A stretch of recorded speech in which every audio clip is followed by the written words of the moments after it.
Welcome to Edleader with your host, Dr. Rob Jackson. Join Dr. Jackson for conversations and reflections on improving educational leadership from the classroom to the boardroom and beyond.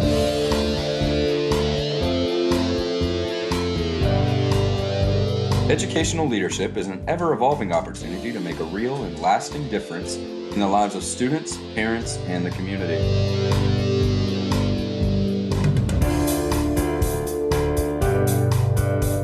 And now, here's your host, Dr. Rob Jackson. Hi, friends. Welcome to the Edleader podcast. I'm your host, Rob Jackson, and I want to thank you for spending time with me today. As the Edleader podcast and the Edleader community continues to grow around the world, I've been recharged by the amazing ed leaders we have encountered who are meeting new and novel challenges with innovation and flexibility. In a world of social distancing and remote learning, one area that we have not talked a lot about is what this has meant for school libraries and media centers. Today's guests are meeting the challenges of keeping media centers safe and finding innovative ways of keeping books in the hands of students. I can't wait for you to meet them. Let's get to it. Today I'm honored to be joined by two guests, each an outstanding media specialist who is impacting the lives of students and teachers on a daily basis. My first guest is Mrs. Emily Golightly, who serves as the media specialist at Newport Elementary School, a school serving grades kindergarten through 5th grade in Newport, North Carolina. A former classroom teacher, this is her 17th year in education. She's taught kindergarten, 1st, 2nd, and 3rd grades, reading and math intervention, and English to speakers of other languages before becoming a media coordinator. She received her bachelor's degree from East Carolina University in elementary education. She completed a master's degree in teaching English as a second language through the University of North Carolina at Wilmington and is currently pursuing a second master's degree in media and library sciences through Appalachian State University. I'm also delighted to be joined by Mrs. Amanda McCall, who serves as the media specialist at Morehead City Primary School, a school serving grades pre-kindergarten through 3rd grade in Morehead City, North Carolina. She's also a former classroom teacher and also serving in her 17th year in education. She taught 2nd grade for 5 years and 3rd grade for 10 years. She's also served as an academically, intellectually gifted specialist. She's a nationally board certified teacher. She graduated from East Carolina University with a bachelor's degree in elementary education and is currently attending North Carolina Central University to obtain a master's degree in library science. Both bring their experiences in the classroom to their work in the Media Center. Their flexibility and innovation in connecting students and teachers is making a difference. Please help me welcome Media Specialist Mrs. Emily Golightly and Mrs. Amanda McCall. Miss McCall, Miss Golightly, I am so absolutely thrilled to have the opportunity to spend some time with you to hear about the amazing work you're both doing and really just highlight the work of media specialists in this moment who are doing such great things. Welcome to the Edleader podcast. Thank you for having us. Thank you. We're excited. We're going to have some fun. Anytime I think about the Media Center, particularly the media centers that you work in, I do use words like fun and joy and happy. And I know that you both work really hard to create fun, joyful, happy places. How important is that to you, Ms. Golightly, in setting up the Media Center? That is my number one objective because especially this year and everything that kids and families and teachers have been through, I want this to be a safe place where they feel like their needs are met emotionally as well as with the literacy piece. And with a lot of lower socioeconomic students and children that struggle with literacy, if they're happy and comfortable and feel safe in this space, they're more likely to want to be here. And if I can get them here, I can find a book they love. And that's what it's all about. I love that. Ms. McCall, tell us about your Media Center. Yeah, I have all the littles. So I'm kindergarten through 3rd grade. And so, they're excited about learning, hopefully a lot of the time. But for me, the biggest struggle is those kids that say that, I don't like reading or I don't like, and my theory is, well, if you don't like reading, we just haven't found the right book yet. So if I can entice them into the Media Center by looking at all these fun things that we have or all these exciting programs we have going on, by dressing up in ridiculous costumes to make it exciting for them, then I feel like, kind of like Ms. Golightly said, that I'll find a book for them. And that's kind of just getting them in here and excited to be here is kind of the first step. So that's my goal. I love that, because what I heard from both of you that was this confidence that if we get them in the Media Center, we will find the book they love. And of course, we know that once we find them that first book that they love, they become hooked on books and hooked on reading. And we absolutely want to encourage that and encourage literacy in all that we do. Well, in this moment, we are just about to approach the 1-year anniversary in our state of the pandemic and all that has meant for education. There's been a lot of conversation, rightfully so, about how that pandemic has impacted classrooms. I'd like to talk for a few moments, though, about how the pandemic has impacted our media centers and the work of our media specialists and how innovative you've had to be. So, Ms. McCall, if you would, particularly for our listeners outside of North Carolina or even outside of the country, which still surprises me that we have listeners outside of the country, but tell us, what is life like in the media center there at Morehead City Primary School during the pandemic? Well, it's looked very different throughout the different phases of the pandemic. So I'll start by saying that, and also looks very different in different media centers. But in our media center right now, it looks like we're letting kids come to the library with classes for kind of part of their rotation, which is great. It requires us to, as books come in, to quarantine them for 3 days and then wipe them down before putting them back out, which doesn't sound like a major thing, but it really is, because typically the books that are coming in are books that The Dog Man and The Diary of a Wimpy Kid, and the books that kids are really wanting. And so when a child sees, I want that book, and I'm like, it can't come for 3 days. And so kind of balancing that act out and figuring out the best way to do that. We've also got students who are virtual, and so trying to make sure that we're giving them access to books as well, and how we can have that connection with them and still provide those resources.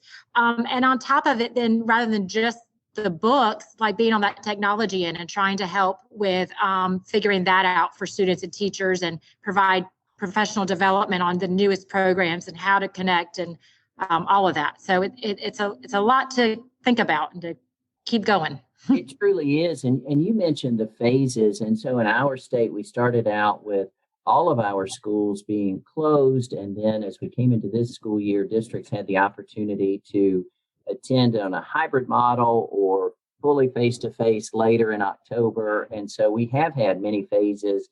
And even in our school system, we've had many phases during this school year, and we've had to adapt. Tell us, Ms. Golightly, about the Media Center there at Newport Elementary School and how you've kind of worked through the pandemic and all the phases. It has been a journey for sure. You know, a lot of the things that Ms. McCall mentioned, we're doing the same things here. You know, when we began the school year with cohorts A and B, you know, I was working with seeing both the classes twice a week so I could see all of the kids, all of the cohorts. And so I was kind of scrambling from room to room on a cart full of books, and you would try to anticipate the books that kids may want and just do the best you could to have a good variety. But, you know, a cart is tiny. It's a baby library compared to 14,000 in this room. And so it was a real challenge. And so one of the things that I focused on with my kiddos was really teaching them how to use those digital tools to get access to what they wanted most. So we worked a lot in classrooms on how do you use Destiny Discover so you can place a hold request. And when I would come room to room, I would deliver those books that they specifically wanted, because once they learned that system, they could ask for those books and it was easier. So that was a big piece of it. And then two, just trying to be there for those virtual families that deserve access to books as well. You know, we set up a system where they too could use Destiny Discover. But for my little guys, like her age group, you know, that we have K5. And so for those primary level kids like the K2, we used a Book Hub book request form that I kind of piggybacked on the work of Shannon McClintock Miller, who is an amazing librarian. And she shared that Google form. And we kind of tweaked it and used picture cues for kids to select based on topics. Like, I like books about animals or about fairies or princesses or dinosaurs. And so that helped them kind of get some things that they wanted as well. So their families could come pick up the books from the front of the school instead of having to come into the building and put themselves at risk if they didn't feel comfortable. So it's really just being flexible and finding lots and lots of ways to get those books in their hands.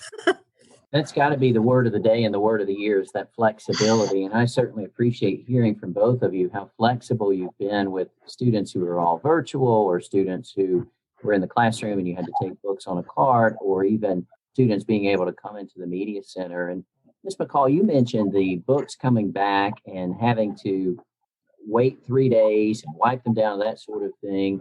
And I find that very fascinating because there has been a lot of conversation around some schools are just now coming back to school face to face. And I'm sure there are schools where students haven't been in the media center yet and are preparing to. And so as you were sharing that, I was thinking, wow, there's obviously been some thought around safety procedures and wellness protocols in the media center. And so I just wonder, has there been some conversation with media specialists across the system, across the state, across the country around best practices, or where are you getting that information? Because I've not seen anything from the CDC on how to run a school library in a pandemic. So where's that information coming from? Yeah, sure. So we've tried really hard, at least the media coordinators in our county, to meet at least once a month and kind of get on the same page. And particularly the elementary librarians, because we're in kind of a different boat in those secondaries, because they're not on the same schedules as we are. So we talked a lot about what that was going to look like. And we took our kind of guidance from the ALA, the American Library Association, and what they were recommending, which was the 3-day quarantine followed by the white down. So that's kind of where we started from with that, and have just continued until we're told we don't have to do that anymore. So. Absolutely. And I will say, piggybacking on what she said, it's not just the books, it's also shelf markers. Our children are now allowed to come in the library as well. It's wiping every table and chair that they sit at before the next group comes in. Just extra cautious, because I considered a privilege when we were allowed to have kids in here again and have full access. So I am very careful because I don't want a kid to get sick on my watch or have it be part of my responsibility. So I would rather be overly cautious than let something slip, Absolutely. And that's been such a joy for me to watch as educators have really worked hard and gone overboard to do everything we can to keep our students and staff members safe. And I just appreciate that so very much. As I was listening to you, you mentioned the American Libraries Association and their recommendations. And so for our listeners, I will link those with the show notes so that you can quickly find that information if you're interested or if you're planning to open your media center very soon. One of the things that you both had to do, and our media specialists throughout the state and country have had to do, is be very innovative. And I've just been absolutely blown away by your innovation, the projects that you've been engaged in. And so I want to ask you each about a specific project and let you kind of talk about it, and then any other projects you want to talk about, but just examples of innovation and how you had to be innovative. And so for this one, let's start with Ms. Golightly. Ms. Golightly, I had the opportunity to be a part of a mini grant presentation where you had reached out for some funding and were able to add peddlers to your media center. And that, of course, I'm just fascinated with. So I'll let you share with our listeners, what is a peddler and why was that an important addition to the media center? So that was through our local electric co-op, and I am so thankful for their support because it enabled me to provide some stools and peddlers, as Dr. Jackson mentioned, to be able to have ride and read stations. And within the library, I have 4 ride and read stations set up and hope to have more over time. And it's a spot where they can exercise their brain and their body simultaneously. As a teacher and parent and librarian, my concern was, with the pandemic, but also just in general, kids are not as active as they once were. They're spending a lot of time indoors, and that social emotional piece and that physical activity piece, I think, are directly tied to their success. So I felt like if we had a place where they could do something like that, just get the wiggles out, or for those kids that maybe just needed a little break from the classroom for a moment or just needed to stretch their legs, this gave them a place to go and do that. And so, when they come in, they know that kind of the rules of the road are, if you want to sit at a write and read stool, that's a place where you're reading your book quietly and writing the whole time. It's not a place to kind of chit chat with your buddies.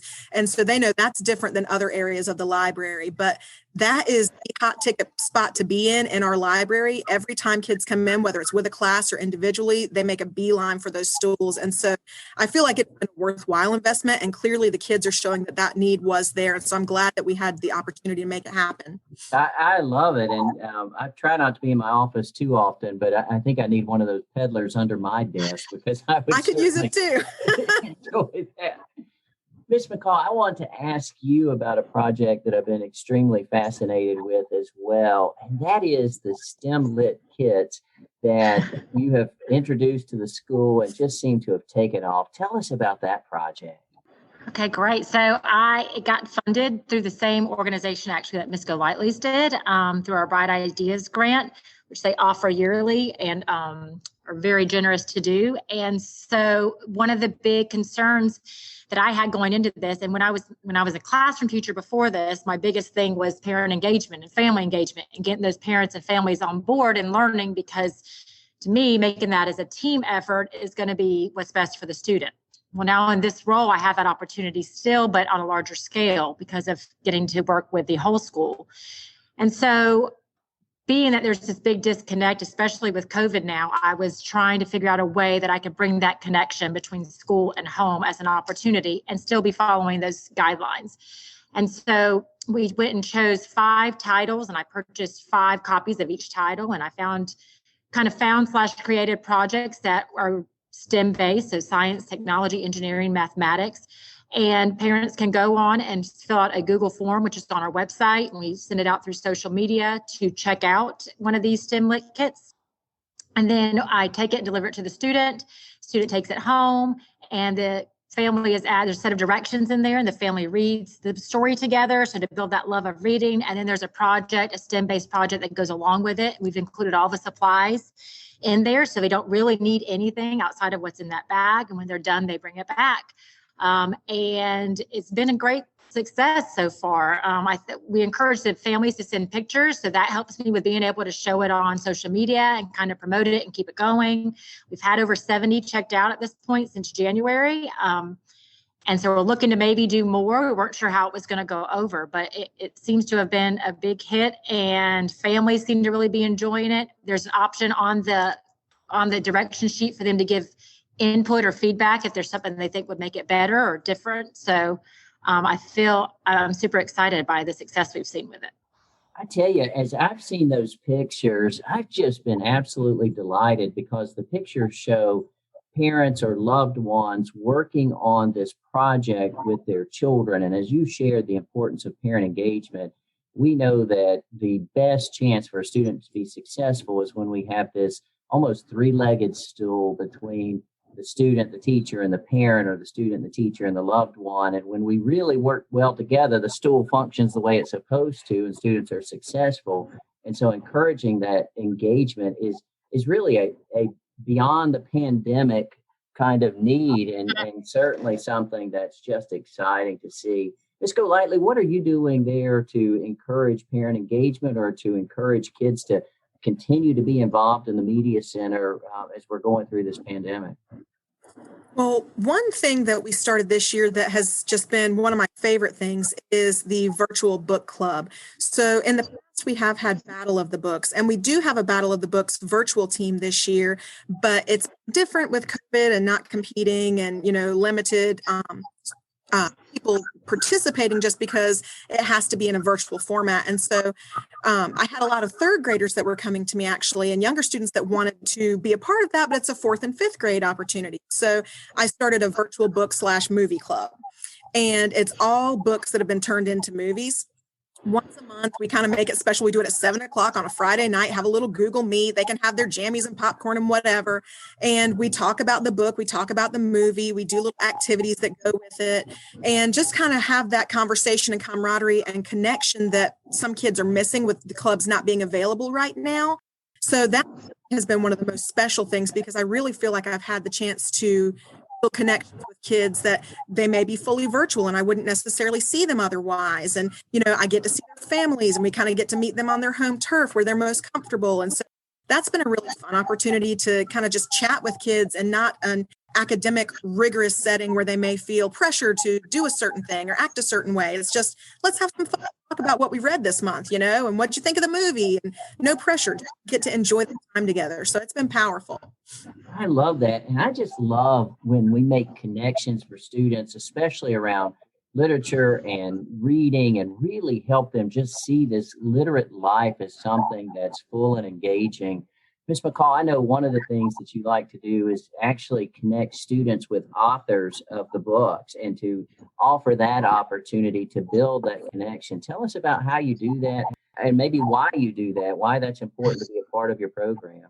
Yeah, sure. So my goal is for each year to connect the students, part of my library program, with an author. And we are blessed to have a very supportive parental support system here at Moorhead Primary. And so through the Scholastic Book Fair, which we have 2 a year here, we get certain funds, and Scholastic was offering an opportunity to purchase a virtual visit with an author. And so I chose to use that for this group, for Sandra Markle, who does a number of books that are geared towards this age group. And we really, I got staff on board with reading books to them and with getting them excited, and we tied it in with different technology aspects. And they sent 150 books for us to give out to different teachers or different classrooms.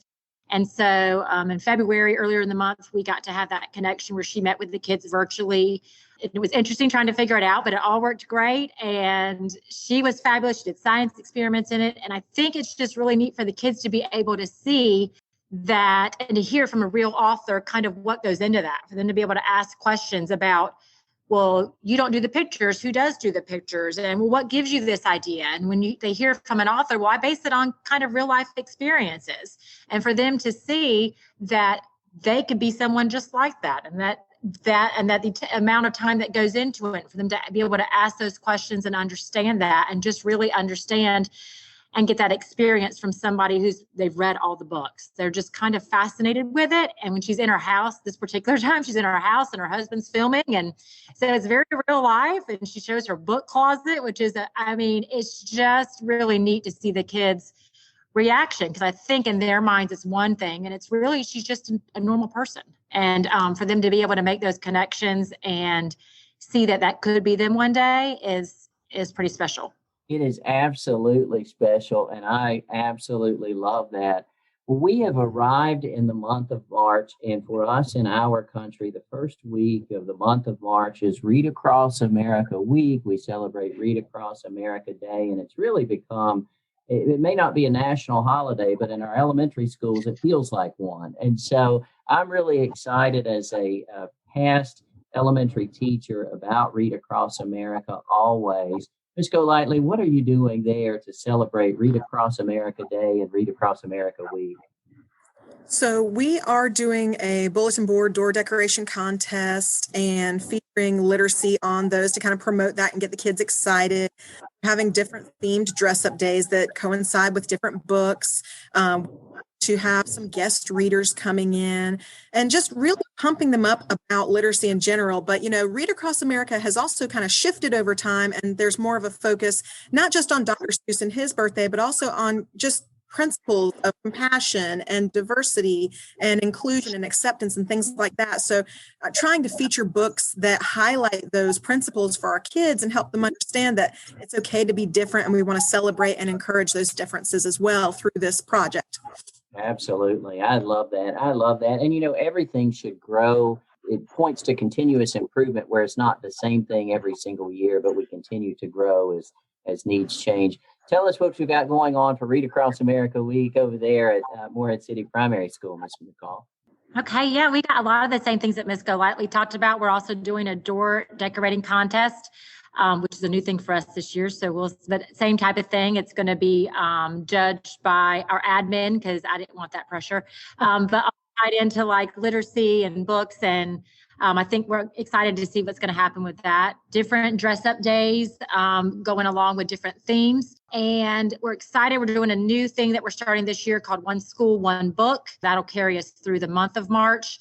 and really work to bring together a joy for reading, a culture of reading, kind of not just in our school, but in our community as well. So we've got a lot going on and are really excited.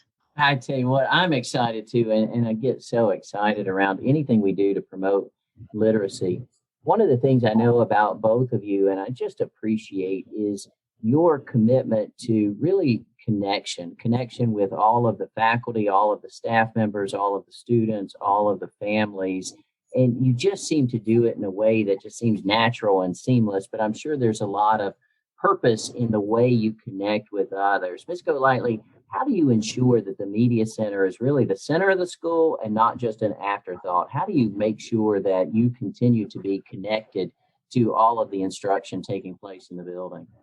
I think one of the important things to do is to be in that constant communication with your teachers and see what their needs are. What are they teaching? What do they need support with? Are there projects you could collaborate on to make it better? Help them do some research. I try to make sure that I'm there in whatever capacity I'm needed, and just letting them know that. So I've been in a lot of their shoes before. I've been a classroom teacher. I've been a reading specialist and an ESL teacher. And so kind of knowing what they have to do and how big the job is, I want to support them in that. And I think that making connections with the kids and teachers, helping them find that common ground with literacy is important too.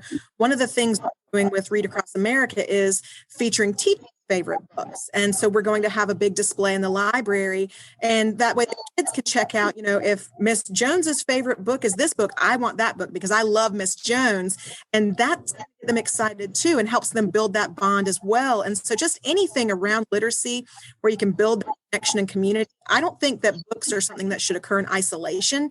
I think that there's conversation there, there's connection, there's common ground you can find, and even little guys can find that common ground. So that's my goal, is to build that kind of fertile soil to make that available to them. Absolutely. Ms. McCall, how do you stay connected so well across the building and throughout all that's happening there in the Sandcastle? Yeah, a lot of what Ms. Golightly said, I totally agree with. I think it helps that I've been in this building for a long time, so I know a lot of the staff here already, which is a blessing, I think, I consider. And also, I think it really helps that I've come from the classrooms. I'm very fresh, have very good ideas to what they're doing right now, but also kind of the stresses that they have and how any way that I do want to help, it needs to be more of a helping than a hindrance. And so I think sometimes when we're in the classroom, we can forget, we don't realize what others have to offer. So I think, creating things that are digital that I can send out, that I can share with them just for whenever they have that time to peruse it or to look over it. And so they can see kind of what we're capable of doing as a way to help, because I think that everybody wants help. Just sometimes we don't know the best ways to get it. And they're dealing with a lot right now and a lot of changes. And I definitely want to be supportive for them. So I'm trying to reach out and do Google surveys and find out what it is that they need that we can help with. And then anything that we are doing, like One School, One Book, trying to do a lot of the work beforehand. That way, when we present it to them, it is it's pretty much here. This is it on a silver platter, and now you can do it. Just to kind of take that off of their plate, because they've got a lot going on right now. I love that you both sounded extremely teacher-centric when I asked you about connection. You both drew upon your past experiences as teachers and thought about and think about how to make this easier for teachers, how to make sure they know about what's available.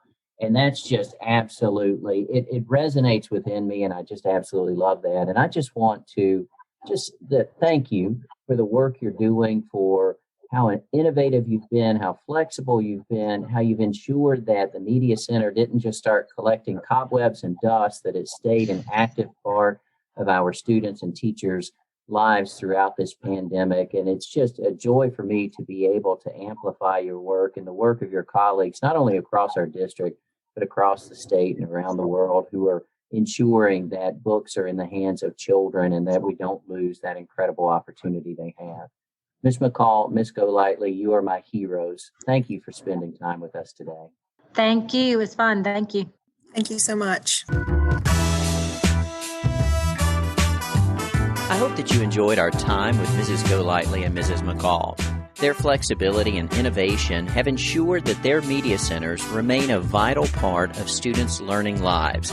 Speaking of those who are remaining a vital part of students' learning lives, thank you for spending time with me today, and thank you for all that you do for every student, every teacher, and every staff member. You are making a difference.